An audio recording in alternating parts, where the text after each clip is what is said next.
बिहार में विधानसभा चुनाव के तीनों चरणों का मतदान 7 नवंबर को समाप्त हो चुका है। सभी एग्जिट पोल के परिणाम आ चुके हैं।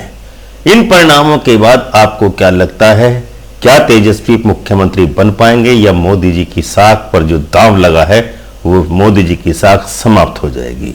सभी एग्जिट पोल में इस बात के स्पष्ट संकेत मिल रहे हैं कि बिहार में महागठबंधन को सफलता मिलती दिख रही है। महागठबंधन ने आरजेडी के युवा नेता तेजस्वी यादव के नेतृत्व में चुनाव लड़ा। इसीलिए एग्जिट पोल के अनुसार यदि महागठबंधन को सफलता मिलती है तो बिहार विधानसभा चुनाव के बारे में एक बात स्पष्ट रूप से कही जा सकती है कि बिहार चुनाव का एजेंडा तेजस्वी यादव ने ही निर्धारित किया है, जिसके लिए वे निस्संदेह बधाई के पात्र हैं। और इस बात में कोई संदेह नहीं है कि यदि तेजस्वी यादव सबसे युवा मुख्यमंत्री के रूप में बिहार के चुने जाते हैं तो यह उनके लिए निश्चित ही एक गौरव की बात है। कुछ चुनाव विशेषज्ञों का तो यहां तक कहना है कि बिहार चुनाव के परिणाम इसी वर्ष के प्रारंभ में संपन्न होने वाले दिल्ली चुनाव के अनुसार ही होने वाले हैं, यानी जदयू और भाजपा को बिहार चुनाव में जबरदस्त हार का सामना करना पड़ेगा।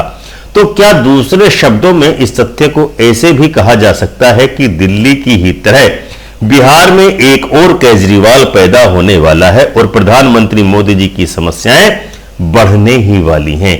क्योंकि यदि बिहार भाजपा के हाथ से निकल गया तो पश्चिम बंगाल के चुनाव में भाजपा की सफलता संदिग्ध ही कही जा सकती है।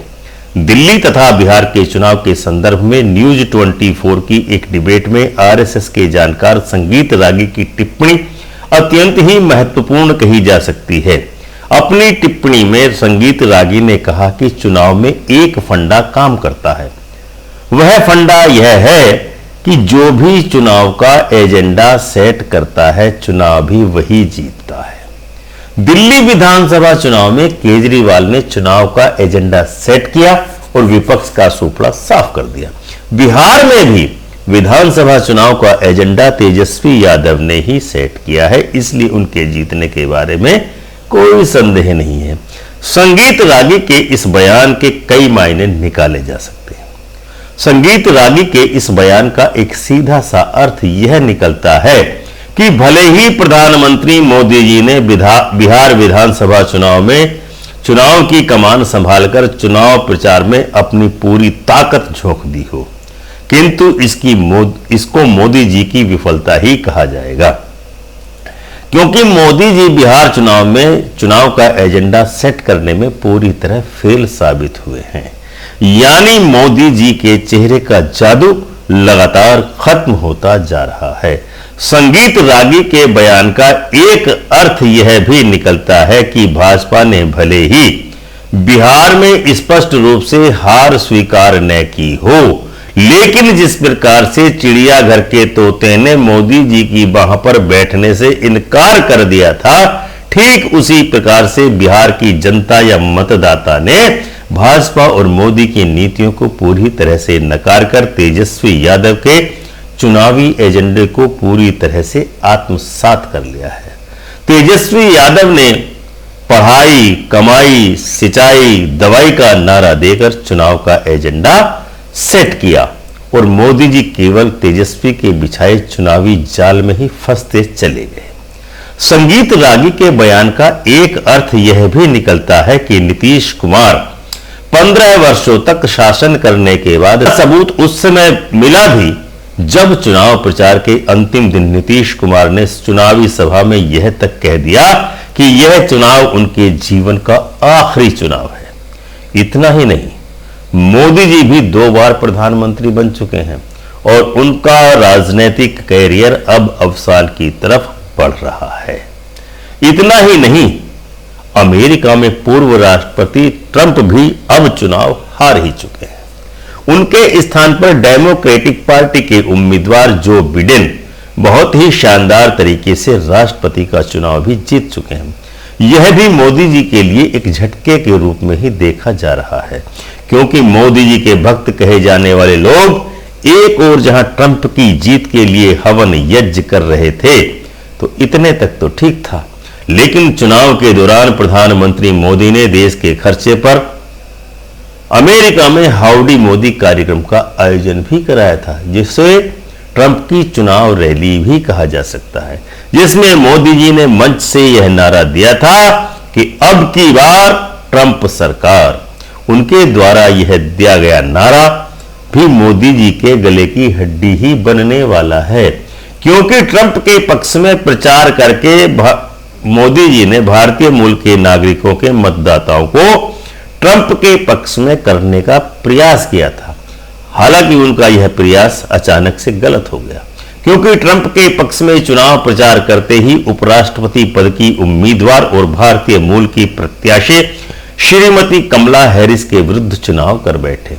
हालांकि जो बिडेन के विरुद्ध का बिगुल तो उन्होंने बजा ही दिया था। प्रधानमंत्री जी मोदी जी के द्वारा ट्रंप के पक्ष में चुनाव करने के परिणाम भी अब आने शुरू हो गए हैं। टाइम मैगजीन ने अपने हालिया अंक में मोदी जी के द्वारा भारत में किए गए अनेक कार्यों के विषय में लिखा है कि चुनाव प्रचार के दौरान जो बिडेन तथा कमला हैरिस ने उनका विरोध किया था। इतना ही नहीं, मानवाधिकार उल्लंघन एवं सीएए तथा नागरिकता अधिनियम के बारे में भी दोनों ही अमेरिकी डेमोक्रेटिक नेताओं ने विरोध जताया था। यानी यह कहा जा सकता है कि अमेरिका की ओर से भी मोदी जी को विरोध का सामना करना पड़ सकता है। तो आइए अब हम आपको अमेरिका में राष्ट्रपति के चुनाव के परिणामों के बाद पुनः भारतीय राजनीति की ओर बिहार के चुनाव में लिए चलते हैं। दिल्ली विधानसभा के चुनाव में भी भाजपा ने अरविंद केजरीवाल के ऊपर कीचड़ उछालने में कोई कसर बाकी नहीं छोड़ी थी, लेकिन केजरीवाल ने भाजपा के नकारात्मक प्रचार का कोई जवाब ही नहीं दिया और सकारात्मक ढंग से अपने काम के आधार पर वोट मांगते रहे, जिस पर दिल्ली के मतदाताओं ने सकारात्मक नजरिया अपनाया। और परिणाम यह रहा कि दिल्ली विधानसभा चुनाव में भाजपा अपना कोई विशेष प्रभाव नहीं छोड़ पाई, क्योंकि आज की तारीख में मतदाता सोशल मीडिया के माध्यम से पूरी तरह जागरूक हो चुका है। कुछ इसी तर्ज पर बिहार विधानसभा चुनाव में भी केजरीवाल के निर्देशन या स्टाइल में मोदी जी के लिए चक्रव्यूह की रचना की गई थी। प्रधानमंत्री मोदी जी अपने वही पुराने स्टाइल में लालू के जंगल राज का नारा ही लगाते रह गए, जबकि तेजस्वी केजरीवाल की सलाह पर अपने पोस्टर से अपने पिता लालू प्रसाद यादव और माता राबड़ी देवी की तस्वीर को पहले ही हटा चुके थे। इस तथ्य के संबंध में यह कहने से भी कोई गुरेज नजर नहीं आता कि 2016 में नोटबंदी करके पुराने 500 तथा 1000 रुपए के नोटों को मूल्य विहीन करने वाले मोदी जी केजरीवाल स्टाइल के चुनाव प्रचार तकनीकी के मामले में अब अप्रासंगिक होते जा रहे हैं। एक एक करके उनके चिर परिचित साथी शिवसेना, अकाली दल आदि उनसे अलग होते जा रहे हैं और राज्य दर राज्य भाजपा की साख प्रतिदिन कमजोर होती जा रही है।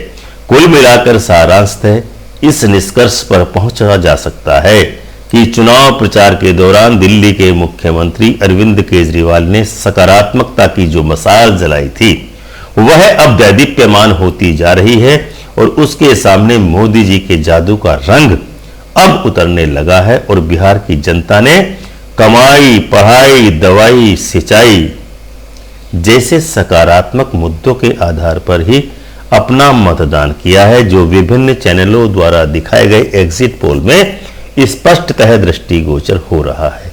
खैर, बिहार को सकारात्मक सरकार मुबारक हो, हम तो यही कामना करते हैं। दर्शकों, यदि आपने अभी तक हमारे YouTube चैनल अमृत चैनल मेरा भारत को सब्सक्राइब न किया हो तो इसको अवश्य ही सब्सक्राइब कर लें और बेल आइकन का बटन दबाकर ऑल का ऑप्शन अवश्य ही चुन लें, ताकि हमारा नया वीडियो अपलोड होते ही आपको तुरंत नोटिफिकेशन प्राप्त हो सके। धन्यवाद।